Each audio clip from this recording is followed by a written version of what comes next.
possível. Quando você encontra, quero aproveitar e fazer algumas considerações para que quando nós entrarmos na mensagem, a gente se dedique exclusivamente ao entendimento da palavra de Deus nesta noite, naquilo que Deus deseja falar conosco. Quero agradecer especialmente o convite do meu querido amigo, irmão Bruno foi meu líder de jovens, junto com a Iron, ali ainda na congregação do bairro de Fátima, lá em 2005. Tive o privilégio de ter sido instruído, discipulado por esse querido irmão. E eu disse: olha, Bruno está me honrando pela amizade. E quando eu cheguei aqui, vi gente de tão grande calibre, meu amigo Eduardo, também nos conhecemos através do Bruno, que é irmão dele. Eu digo: não foi falta de pregador.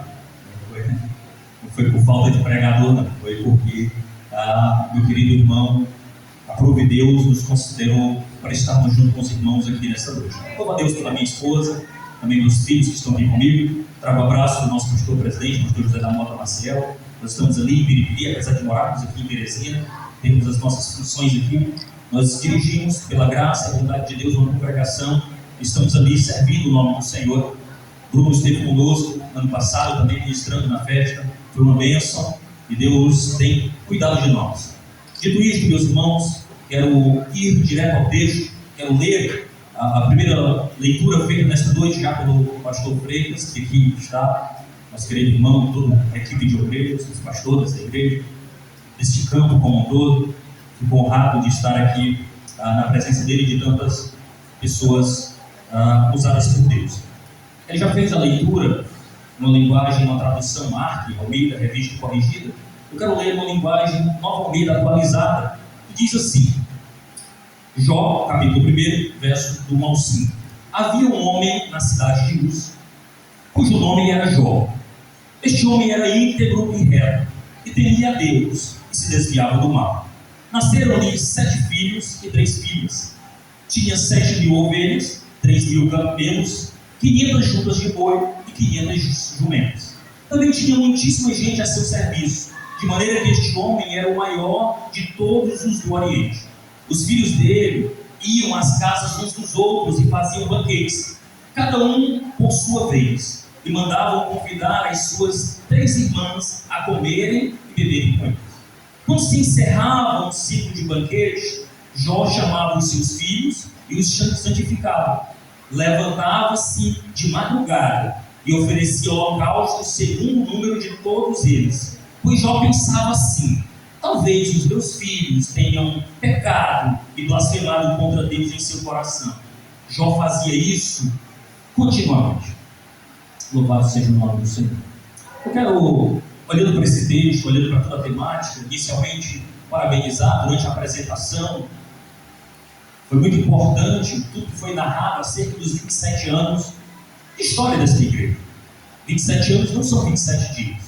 São muitas pessoas, muitas lágrimas, muitas orações, muitos milagres da parte de Deus. Então, eu aproveito e parabenizo esta igreja. Elogio o tema desta festa. O tema central, uma vida de sacrifícios a Deus. Tomando por base também um texto já lido aqui. É um texto muito significativo, onde o apóstolo Paulo diz: portanto, irmãos, pela misericórdia de Deus, peço que ofereçam o vosso corpo como um sacrifício vivo, santo e agradável a Deus. Este é o vosso culto racional. Como já disse aqui pelo pastor Freitas, o apóstolo Paulo é muito significativo ao analisar esse texto, porque ele pega os seus primeiros 11 capítulos e agora sintetiza para o que ele vai falar de agora em diante, iniciando esse texto com portanto, concluindo. E por que ele diz isso? Porque para que a gente entenda sacrifícios, irmão, a gente precisa entender o motivo pelo qual nós estamos nos sacrificando. Ninguém faz um sacrifício à toa. Se você vai se dedicar a, de repente, passar no vestibular, você precisa fazer algumas escolhas, você precisa abdicar de algumas coisas, você precisa fazer alguns sacrifícios. Por quê? Porque você está olhando para um alvo maior. E o apóstolo Paulo, aqui, ele não coloca apenas sacrificar por sacrificar. Ele explica os motivos.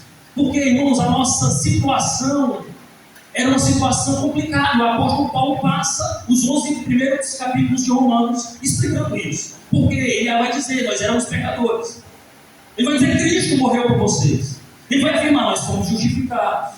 Nós recebemos o Espírito. Deus teve misericórdia de nós. Nada pode nos separar do amor de Deus. E aí ele vai continuar dizendo, toda a história da redenção é a graça maravilhosa de Deus. E aí ele conclui dizendo, portanto, agora o que você vai fazer diante de toda essa realidade? De tudo que Deus fez, de tudo que Deus é, de tudo que Deus projetou para mim e para você, o que nós vamos fazer? Aí ele diz, agora você vai apresentar o seu corpo como sacrifício vivo, santo e agradável a Deus. E ele vai dizer que isso é racional, é fruto da inteligência e do intelecto. Ele vai dizer, você vai olhar para tudo que Deus fez, para tudo que Deus é, para tudo que Deus trabalhou nas nossas vidas e para nos dar a redenção e salvação. E agora, qual é a minha resposta? O que eu vou fazer diante de tudo aquilo que Deus fez? Então a nossa conclusão imediata é, quem olhou para tudo isso, não vai ficar apenas em palavras, não vai ficar em meros rituais. Ele vai pegar a sua vida e colocar de forma racional na presença de Deus. Vai pegar a sua vida e dispor ao serviço do Mestre, porque ele entendeu quem Deus é. Se nós não entendermos quem Deus é, se nós não entendermos a quem nós estamos servindo, irmãos, vai ser uma luta. O pastor não vai ter paz, brigando, tentando fazer crente vir para a igreja, tentando fazer crente se congregar. Vai ser uma luta, orar, buscar a Deus, porque você não faz porque você entendeu quem Deus é. Você faz porque se eu não fizer, o pastor vai me cobrar. Se eu não fizer, eu não vou ter um cargo tal, eu não vou ter uma atividade tal, ou não vou ter benefício tal. E disso que eu quero mencionar nesta noite.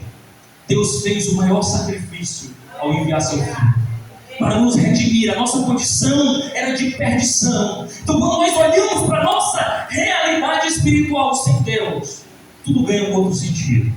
Nós passamos agora a entender o valor de ter uma vida de sacrifícios a Deus. Esse sacrifício não se torna pesado, mas se torna gratidão, se torna entendimento. Louvado seja o nome do Senhor. Mas eu quero ser fiel. Aqui é o tema proposto para esta noite: levantando altares por minha família. Eu quero extrair e pegar exatamente o texto de Jó, que nós fizemos a leitura. Então, irmãos, nós não temos muitas informações acerca da autoria do livro de Jó, mas uma coisa nós sabemos: é um livro muito emblemático e muito significativo. Ele quebra muitos paradigmas sobre como nós vivemos uma vida cristã, e fala também sobre os nossos amores. A gente olha para esse livro e percebe que o inimigo das nossas almas, Satanás, se apresenta diante de Deus, e ele, numa conversa com o Todo-Poderoso, ele gera insinuações para Deus. Ele diz: olha, Deus, tem um servo Jó, tu diz que ele é reto, que ele é íntegro, nós vamos já ver isso. Mas também ele quer insinuar pelo menos 3 teses aqui. Ele levanta 3 argumentos contra a vida de Jó. E o primeiro deles é: ninguém ama mais a Deus do que o dinheiro. É o primeiro argumento dele. Ninguém ama mais a Deus do que o dinheiro. Será que a gente serviria ao nosso Deus se as coisas começassem a desmoronar? Quando o emprego falta, quando os bens se vão, quando a tragédia financeira chega no lar, nós mantemos o nosso amor para Deus? O inimigo das nossas almas falou para Deus: olha, ele só te adora porque tem tudo. Se tu tirar tudo dele, ele vai te adorar. Mas ele levanta uma segunda tese, ele dizendo: ninguém ama mais a Deus do que a sua própria família. Ele te adora porque tem os filhos dele, os meninos bons aí, tudo próspero, abençoado. Se tu tirar isso deles, ele te abandona. Ele não vai viver uma vida te adorando, não, se sacrificando para ti, coisa nenhuma. Ele só é crente por causa dos bens. Ele só é crente porque a família é abençoada. E por último, ele levanta uma tese, dizendo: olha, tudo bem, Jó não blasfemou nesses primeiros duas situações. Talvez as minhas teses não foram verdadeiras, mas a sua própria vida, na enfermidade, não é fiel a ti, não. Tem nem perigo. Esse homem vai blasfemar, esse homem vai te amaldiçoar, Deus. Mas no final do livro, nós chegamos à conclusão, e Jó experimenta um relacionamento profundo com Deus, que ele se manteve fiel, apesar das dificuldades, das dores e dos sofrimentos. Porque, irmão, fidelidade a Deus não é pelo que Ele pode nos dar. Ele pode nos abençoar, Ele pode nos fazer muito próspero, Ele pode abençoar os nossos filhos, a nossa família, Ele pode cuidar da nossa saúde. Mas se não acontecer, será que nós permanecemos fiéis a este Deus? Só permanecem os que entendem quem Deus é. Porque todos nós estamos passivos, irmãos, de descobrir uma enfermidade, de ver um casamento ruir, de ver um filho desencaminhando. Todos nós, que Deus nos guarde. A nossa oração é essa. Por isso é tão significativo o tema desta noite. Por isso nós levantamos altares a Deus, pedindo: Deus guarda, Deus cuida, Deus protege, Deus sustenta com a tua graça. Mas se não acontecer, nós permaneceremos fiéis ao nosso Deus. Essa é a realidade espiritual que nós precisamos estar atentos, irmãos. Eu quero dizer o que o texto diz. Jó é descrito aqui como um homem íntegro, reto e que temia a Deus e se desviava do mal. Irmãos, aqui nós temos características muito profundas. Porque Jó, ele viveu uma época em que não tinha um templo, não tinha uma congregação, não tinha um sacerdote levítico cuidando, não tinha um pastor puxando a orelha dele para ele ser crente, não tinha um pastor mandando mensagem cobrando a presença dele. Jó vivia numa realidade totalmente diferente, mas a sua casa possuía um altar. Jó não tinha tantas informações sobre Deus como nós temos hoje, mas mesmo assim ele se mantinha fiel a Deus. Mesmo assim ele se mantinha na presença de Deus. A sua casa tinha um altar, um lugar de adoração e de reverência a Deus. Porque, irmão, só vive uma vida de sacrifício a Deus, ou mesmo é capaz de construir um altar e conservar altares, quem entendeu quem Deus é. Se você só ouviu falar de Deus, se você não conhece Deus na intimidade, se você não sabe o poder que este Deus tem, meu irmão, vai ser uma eterna luta, vai ser uma eterna inconstância no relacionamento com Deus. Jó entendeu que a sua maior riqueza não eram os seus rebanhos, não eram os seus servos que ele tinha à disposição, nem mesmo as suas propriedades. Jó entendeu que a sua maior riqueza era um altar erguido em adoração a Deus. Um altar erguido em adoração a Deus por sua casa e por sua família. De todo esse texto que nós lemos, o texto mais significativo e o que nós queremos nos debruçar nesta noite sobre ele é que Jó levantava-se de madrugada, oferecia o holocausto segundo o número dos seus filhos. E por que isso é importante, irmãos? Porque a impressão que nós temos é que ele não precisava fazer isso, que estava tudo bem. Porque, irmãos, querendo ou não, nos nossos tempos, é fácil ir para a igreja quando a prova chega. Quando a luta bate na porta, a frequência no sítio de oração aumenta. Começa a congregar melhor. Pastor, me visite, ore por mim. Mas quando tudo está bem, quando a prosperidade chega, quando tudo está funcionando, quando o dinheiro está bom, a saúde está boa, é o momento que nós deveríamos nos agarrar mais ao Deus provedor. É o momento que nós deveríamos nos agarrarmos. É o momento que nós mais negociamos o nosso relacionamento com Deus. É quando tudo está bem. Jó nos dá uma lição preciosa aqui. Enquanto seus filhos dormiam, ele estava de joelhos, sacrificando a Deus. Enquanto seus filhos celebravam, ele estava pensando: já vai encerrar o ciclo de banquetes, eu já vou preparar um altar de sacrifício para, porventura, se meus filhos pecarem, eu apresente eles diante de Deus. Nesses 5 versículos, irmãos, eu quero extrair pelo menos 4 verdades.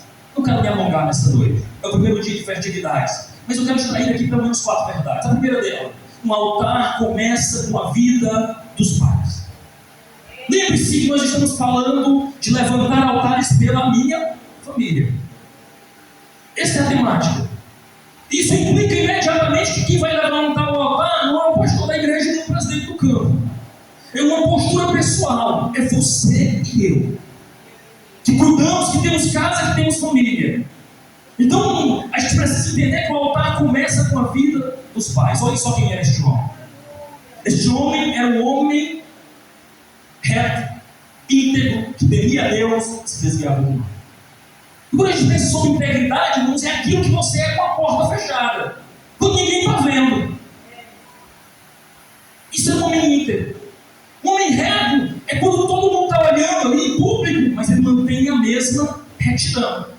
Era um homem temente a Deus, que fugia, que se desviava, que o mal chegava por um lado e saía por outro, que fugia da aparência do mal, que se desviava daquilo que tudo que poderia encaminhá-lo para se afastar de Deus. Antes de Jó ser um líder familiar, um sacerdote na sua casa, ele era um adorador. E é isso que a gente precisa entender, irmãos. Antes de influenciar os nossos filhos, nós precisamos caminhar com Deus. Às vezes a gente quer apenas dizer assim: vai menino, tu é crente. Mas os nossos filhos, irmãos, eles precisam ver que na nossa casa existe um altar de adoração a Deus. Você, papai, você, mamãe, deixe que os seus filhos lhe vejam com a Bíblia na mão. Deixe que os seus filhos lhe vejam de joelhos, chorando, clamando. Porque os seus filhos verem isso e vai dizer assim: papai não anda chorando por qualquer coisa. Mas quando está na presença de Deus, ele se derrama, a lágrima escorre dos olhos. Então existe algo poderoso nos céus que mexe no coração de papai e de mamãe. Eu quero conhecer isso. Irmãos, nós estamos vivendo tempos perigosos, irmãos. Nós estamos vivendo tempos desafiadores, porque nós não podemos apenas dizer aos nossos filhos. Os nossos filhos, antigamente, era fácil enganar o menino. Eu lembro que minha mãe levava, eu queria pedir a Bíblia no culto pequeno ainda, ela me entregava a arma, só até ali, ó. E era fácil de enganar, não sabia ler. Hoje os meninos já sabem, já querem, já tem um discernimento ali, você não engana mais. Nós estamos numa época, irmãos, que nós não podemos ser um com o microfone na mão, ou no ambiente da igreja, e outro dentro de casa. É preciso que haja coerência na nossa vida. É preciso que a gente tenha uma vida diante de Deus limpa, reta, íntegra. Irmãos, nós precisamos levantar altares pelas nossas famílias, mas muitos querem filhos piedosos, mas não são piedosos. Muitos querem filhos na casa do Senhor, mas pelo contrário, são maldizentes, muitas vezes blasfemadores, muitas vezes desobedientes. Queremos filhos que orem, mas poucas vezes temos o hábito de orar, de nossos filhos nos contemplar orando, de desafiar a família e dizer: nós estamos já em meados de julho, e aí como é que está a leitura bíblica, meu filho? Papai já passou da metade da Bíblia, e você, como é que está? Porque se eu mandar ele ler, mas se eu não ler, ele vai perceber, ele vai ter isso em coerência. Papai manda eu ir, mas ele não vai. Ele manda eu orar, mas ele não ora. Ele manda eu ter uma vida de devoção, mas ele não tem. Irmãos, nós queremos filhos comprometidos, mas muitas vezes, no momento do culto, no momento da adoração, nós estamos distraídos ou negociamos o ambiente do culto. A gente não tem problema não faltar culto. E depois nós queremos os nossos filhos presentes na casa de Deus. Já nos ensina, irmãos, que o primeiro altar que Deus deseja é o altar dos nossos corações. E permita aplicar isso. Como estão seus filhos? A pergunta não é só essa: como estão? Mas como está a minha vida diante de Deus? Como está o meu relacionamento com Deus? Como está a minha caminhada com Deus? Aleluia. Irmãos, nenhum altar familiar pode sustentar um altar pessoal ruim. Estamos levantando altares pelas nossas famílias, mas como está o meu altar pessoal? Como está o entra no teu quarto, fecha a tua porta e fala com o teu Deus que te vê em secreto e que te recompensa? Como está? Porque, irmãos, nós precisamos viver uma vida de devoção a Deus, uma vida de edificação pessoal, uma vida fiel. que ela também é construída na individualidade e na solitude. Sabe por quê? Porque dentro do seu quarto, quando ninguém lhe vê, você não precisa impressionar ninguém. Você não precisa dar uma glória a Deus mais alto. Você não precisa falar coisas que o que está do lado vai ouvir e achar que você é espiritual. É sem máscaras, é só você e Deus. E todo crente precisa desse momento de derramamento sozinho, na solitude da presença de Deus. Mas também nós precisamos de uma adoração coletiva. Porque também é no meio da comunidade que nós somos aparados, ajustados, para termos uma fé viva, mas uma fé que agrade a Deus. Nós somos chamados a isso, irmãos. Nós somos chamados a esta fé, que ela é construída na intimidade do quarto, que é desenvolvida na presença da comunidade, onde juntos nós adoramos e buscamos a face do Senhor. Segundo, o altar é mais importante do que as posses. Olha o que o texto diz. Nasceram-lhe 7 filhos, 3 filhas, tinha 7.000 ovelhas, 3.000 camelos, 500 juntas de bois, 500 jumentos, também tinha muitíssima gente ao seu serviço, de maneira que este homem era o maior de todos os doareiros. Os filhos deles iam à casa um dos outros e faziam banquetes, cada um por sua vez, e mandavam convidar as suas 3 irmãs, e comiam e bebiam com ele. Jó era o homem mais rico daquela região. Aquele homem possuía influência, ele possuía bens, ele possuía uma grande família. E não só uma grande família, mas uma família unida. Porque uma família de 10 filhos, basta alguém ter mais de 3 filhos aqui, já sabe que para administrar é meio conflituoso. Mas não só isso, o texto diz que eram 10 e eram unidos. Eles faziam visitas regulares um na casa dos outros, mandavam chamar as irmãs solteiras, viviam em comunhão. Era algo raro, irmão. Ele podia dizer: olha, eu estou próximo, Deus abençoou, não preciso nem orar mais. Para que eu vou orar? Vou pedir o que para Deus? Mas mesmo com toda essa descrição que é descrito aqui, nós vamos perceber que, embora todos esses bens sejam destacados aqui, não é o mais importante.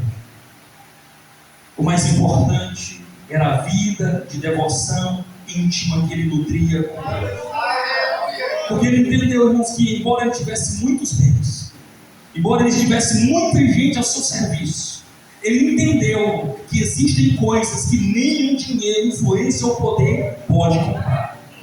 A salvação da alma, a santidade, irmãos, não se compra em pacote, não se compra pronta, não se aluga. Comunhão com Deus não se compra pela influência, pelo título ou pelo poder. Ela é construída na intimidade da oração. Nós não temos aqui, irmãos, registros da construção deste império de Jó. Não diz como foi que ele negociou, como foi que ele chegou, se ele herdou, se ele construiu, se ele começou do nada. O texto bíblico não se importa com isso, apenas relata os seus bens. Mas a vida espiritual dele, ele mostra a construção. Ele diz como era que ele fazia. Nós temos registro disso, que este homem se levantava de madrugada, que este homem pagava um preço, que este homem, para ter intimidade com Deus e ter um coração centrado em Deus, ele não ficava se balançando numa rede até a luz do sol raiar. Ele de madrugada, ele se lançava na presença de Deus.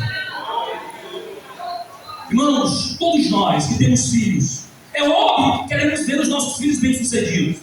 É óbvio que estamos dando a melhor educação possível para eles, dando as melhores condições. Jó nos ensina que isso é importante, sem dúvida, mas também precisamos saber de como vai o coração e a alma dos nossos filhos e da nossa família. Nós não podemos negligenciar isso, irmãos, de maneira nenhuma. Porque, irmãos, é muito possível que a gente acabe vendo filhos muito bem sucedidos, mas que perderam a conexão e a comunhão com Deus. E o problema não está nem para onde ele foi, porque às vezes a gente acha que o problema é a universidade. Mas o problema muitas vezes, irmãos, é a semente no coração. Porque se for plantar uma semente forte, ele pode andar, transitar. Ele transita e anda como luz, como alguém que recebeu instrução de Deus. E em vez de ser influenciado, ele é um influenciador no ministério. Terceiro, o altar é edificado pela intercessão. Olha só, verso 5. quando se encerrava um ciclo